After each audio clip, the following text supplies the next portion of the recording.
صدر حکومت نے وزیر اعلیٰ خیبر پختونخوا سہیل آفریدی کو کراچی کے باغ جناح میں جلسے اور سیاسی سرگرمیوں کے باضابطہ اجازت دے دی ہے۔ صوبائی وزیر بلدیات ناصر حسین شاہ کا کہنا ہے کہ سندھ میں تمام سیاسی جماعتوں کو سرگرمیوں کی مکمل آزادی ہے، جبکہ وزیر اطلاعات شرجیل ارام میمن نے واضح کیا کہ سہیل آفریدی کو دورہ کراچی کے دوران تمام ضروری سہولیات فراہم کی جائیں گی، تاہم انہیں قانون ہاتھ میں لینے سے گریز کرنا ہوگا۔ سندھ حکومت کے اس خیر مقدمی رویے پر chairman P T I barrister Gohar نے شکریہ ادا کیا۔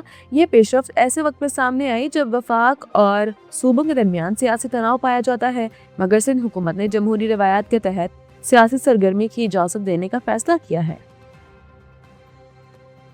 وزیر اعظم کے مشیر برائے نجکاری محمد علی کے زیر صدارت نجکاری کمیشن بورڈ کے اجلاس میں نیو اسلام آباد ایئرپورٹ، ہیسکو اور سیپکو کی نجکاری کا بڑا فیصلہ کیا گیا ہے۔ بورڈ نے اسلام آباد ایئرپورٹ کے لیے گورنمنٹ ٹو گورنمنٹ ماڈل کو مسترد کرتے ہوئے اوپن بولی اور کنسیشن ماڈل اپنانے کی سفارش کی ہے۔ اجلاس میں حیدرآباد اور سکھر الیکٹرک سپلائی کمپنیوں کے نجکاری کے لیے ٹرانزیکشن کمیٹیاں قائم کر دی گئی ہیں۔ مزید برآں ہاؤس بلڈنگ فائنانس کمپنی کے 51% حصص کی نیلامی دوبارہ شروع کرنے کا فیصلہ کیا گیا ہے، جبکہ پاکستان مورگیج ری فائنانس کمپنی کی 4.2 ارب روپے کی کم بولی کو مسترد کر دیا گیا ہے، کیونکہ اس کی ریفرنس قیمت 13.55 ارب روپے مقرر تھی۔ امریکی صدر ڈونلڈ ٹرمپ نے وائٹ ہاؤس میں صحافیوں سے گفتگو کرتے ہوئے گرین لینڈ کی خریداری میں دوبارہ دلچسپی ظاہر کی ہے تاکہ اسے روس اور چین کے قبضے سے بچایا جا سکے۔ انہوں نے ڈنمارک کو ڈیل کی پیشکش کرتے ہوئے کہا کہ وہ ان دونوں ممالک کو اپنا پڑوسی نہیں بننے دیں گے۔ وینزویلا کے معاملے پر صدر نے $100 ارب کی سرمایہ کاری اور وہاں کی تیل کی صنعت کی تعمیر نو کا منصوبہ پیش کیا، جس کے تحت تیل کمپنیاں براہ راست امریکہ سے ڈیل کریں گی۔ ٹرمپ نے ایک بار پھر دعویٰ کیا کہ انہوں نے بھارت سمیت 8 جنگیں رکوائی ہیں، اور پاکستانی وزیر اعظم نے بھی لاکھوں جانیں بچانے پر ان کا شکریہ ادا کیا ہے۔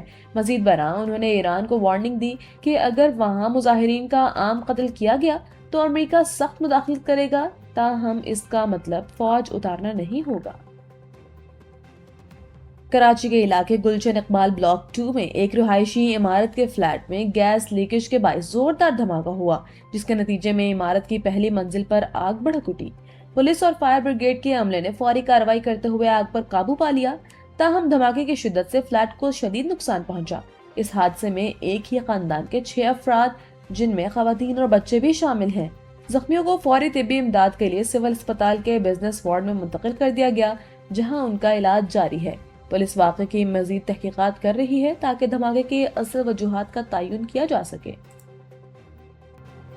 ایران کے مختلف شہروں میں جاری پرتشدد مظاہروں نے شدت اختیار کر لی ہے، جہاں سرکاری عمارتوں، دکانوں اور مساجد پر حملوں کے نتیجے میں بڑے پیمانے پر نقصان ہوا ہے۔ امریکی میڈیا کے مطابق صرف تہران میں اموات کی تعداد 217 تک جا پہنچی، تاہم ایران حکام نے اس کی تصدیق نہیں کی، بلکہ فسادات کے دوران 4 سیکیورٹی اہلکار کے جاں بحق ہونے کی اطلاع دی گئی۔ تہران کے میئر کے مطابق مظاہرین نے 25 مساجد، 26 بینکوں اور 48 فائر ٹرکوں سمیت طبی تنصیبات کو بھی نشانہ بنایا۔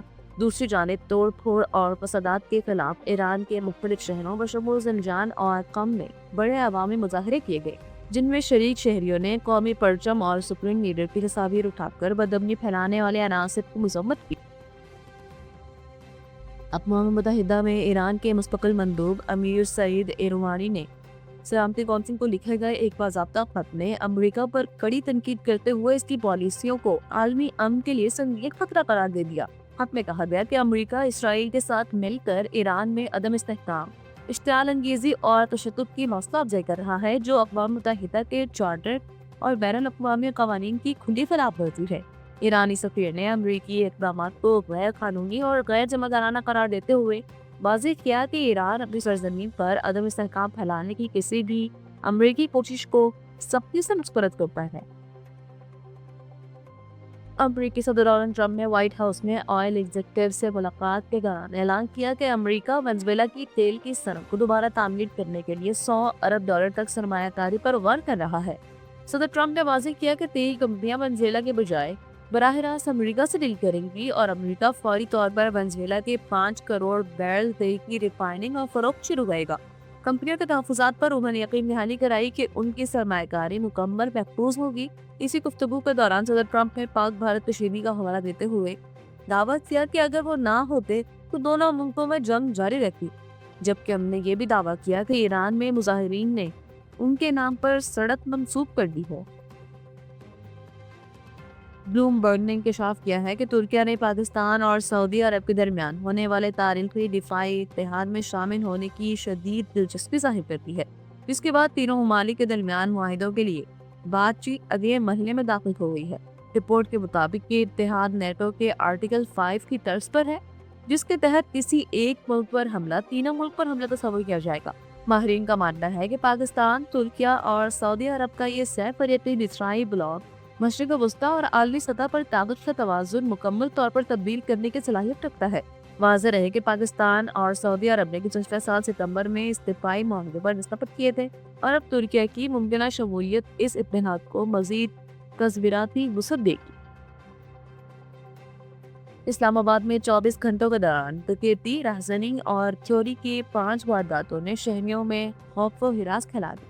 وفاقی دارالحکومت کے سیکٹر G7 میں مسلح ڈاکو ایک گھر میں داخل ہو کر اہل خانہ کو یرغمال بنا کر 8 تولہ سونا اور ہزاروں روپے نقد لوٹ کر بآسانی فرار ہو گئے، جبکہ تھانہ سنبل کی حدود میں موٹر سائیکل سوار نے شہری سے موبائل فون چھین لیا۔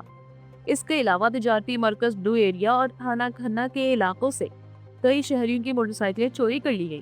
جرائم کی ان بڑھتی ہوئی وارداتوں نے پولیس کی کارکردگی اور سیکیورٹی انتظامات پر سوالیہ نشان کھڑا کر دیا ہے۔